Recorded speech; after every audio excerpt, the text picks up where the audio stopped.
Our next speaker is a student. At about 11 o'clock this morning, a yellow school bus pulled up down there. And I was afraid it was the counter-protesters that have been threatening to come. I think all 5 of them are down there on the street somewhere. But these people started pouring out of this school bus, and I couldn't figure out what's going on. Well, this student group from CU in Boulder rented this school bus. Wow, and there's a lot of you, and you're making some noise. Come on, you old people need to drown these young people out.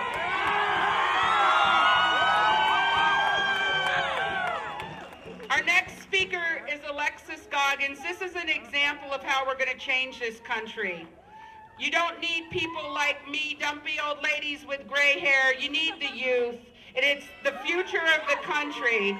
So it's people like this that are going to make change for the future, for my children and my grandchildren. Oh, that's depressing. Alexis Scoggins is a senior. She's studying environmental and colonial history at the University of Colorado. She works for the Environmental Center as a diversity outreach coordinator, focusing her efforts on environmental justice and cultivating community. And she's a member of CU Students for Peace and Justice. And now you can hear her. Here's Alexis. And check out her tennis shoes. Hey, everybody. Good morning, conscious citizens, brothers and sisters. I said good morning, brothers and sisters. All right. Well, in the spirit of protesting, I thought that it might be cool to talk up this conversation with learning some chants. And the people, put it up if you're from Students for Peace and Justice. If you came down on the bus, just put your hand up, make some noise. We got a table over there and everything too with some cool stuff. You want to check it out, but I would hoping they'll help us lead this chant. Yeah, y'all ready? Okay, we're going to learn 2 chants so that when we go out there, we can actually work as a community, because that's how we incite change. So basically, I'm going to show you how it goes. I'm going to say it.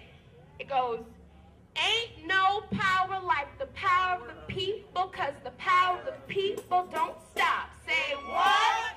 Ain't no power like the power of the people, because the power of the people don't stop. Say what?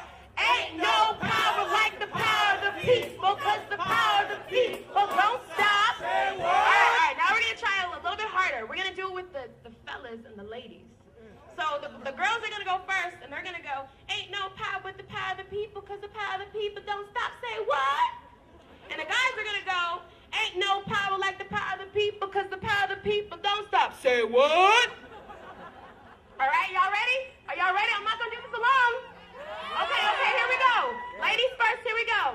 Ain't no power like the power of the people, because the power of the people don't stop. Say what? Ain't no power like the power of the people, because the power of the people don't stop. Ladies, ain't no power like the power of the people, because the power of the people don't stop. Say what? Ain't no power. All right. Because the power of the people don't stop. All right, give yourself a hand. All right, there we go. All right, so we're going to do that today. Also, when we go down there, you will hear Students for Peace and Justice and the people that came off the bus doing that, so feel free to join in. And I guess I want to start off just by saying that it's a supreme blessing and honor to stand in front of you guys today, united against a war which has destroyed our homes and communities, compromised our people and our planet. When I offered to represent the Students for Peace and Justice at this rally, I have to say that I was a little bit hesitant. And not because I didn't feel angry or disappointed at the actions of my government, or because I couldn't find the right words, but because I knew that you guys were standing in front of me for all the same reasons I would be speaking to you. I knew that you all would be equally outraged at the more than 650,000 Iraqi civilians who have died at the hands of the war since 2003. I knew that you would be alarmed by the physical, psychological, and spiritual damage that our returning troops face. I knew that you would be infuriated by the $1.7 trillion spent to finance this war, which has led to the death of the people, the destruction of that nation and culture, only to leave the American government covering false ideologies with get-rich oil schemes and the American people struggling to find suitable housing, affordable health care, and funding for education. But what more must we say to build the case for peace, to incite the plight among our peers and countrymen? And what more can I say to bring about change? It is in this thought that I finally began to understand why I was so hesitant to speak. It is now more than ever evident that our present situation calls not for consciousness or words, but for action. Come on.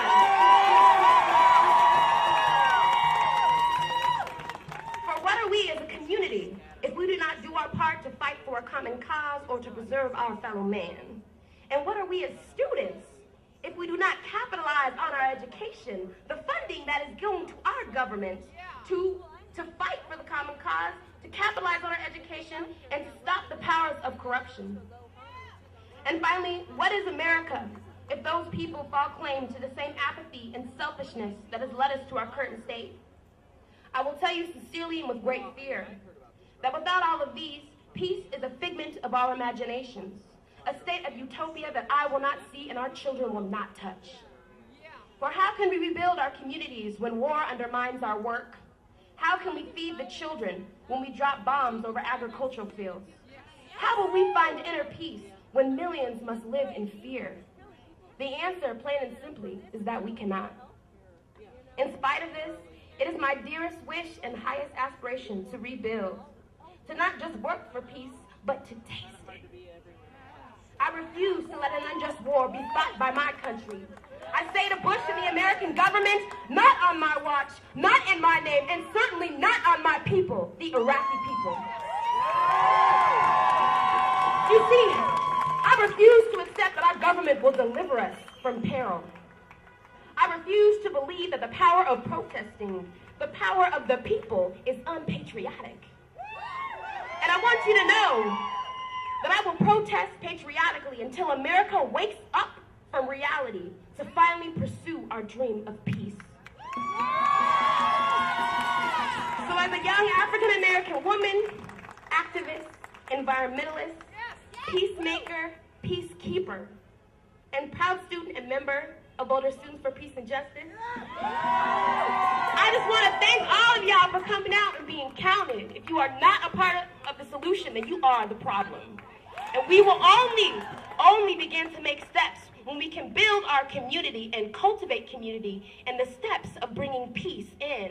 Peace is where we began. War was the condition that we created, and I refuse to stand by and not be counted in a protest of a war that is disproportionately affecting people who have no peace in the world. How can we be a part of that struggle and move forward with that? So in the spirit of everything that we're here today with, the beautiful energy of the sun and all the energy that we have here, I want y'all to look at the person next to you, give them a high five, shake hands, give them a hug, tell them they're beautiful, whatever you need to do, because we're building community here. And I really think about it, I don't really have any words for you. I didn't have very few words to begin with, but I did think that we could learn another chant if y'all are down. Yeah? Okay, all right. So this chant goes like this. We're going to have to split this whole crowd up. So my hand over here, y'all are going to be the first part. And then from here on, y'all going to be the second part. So you guys are going to shout at these people, tell me what democracy looks like. And y'all are going to be, this is what democracy looks like. Y'all got it? Yeah? Okay, here we go. 1, 2, 3, and tell me what democracy looks like. This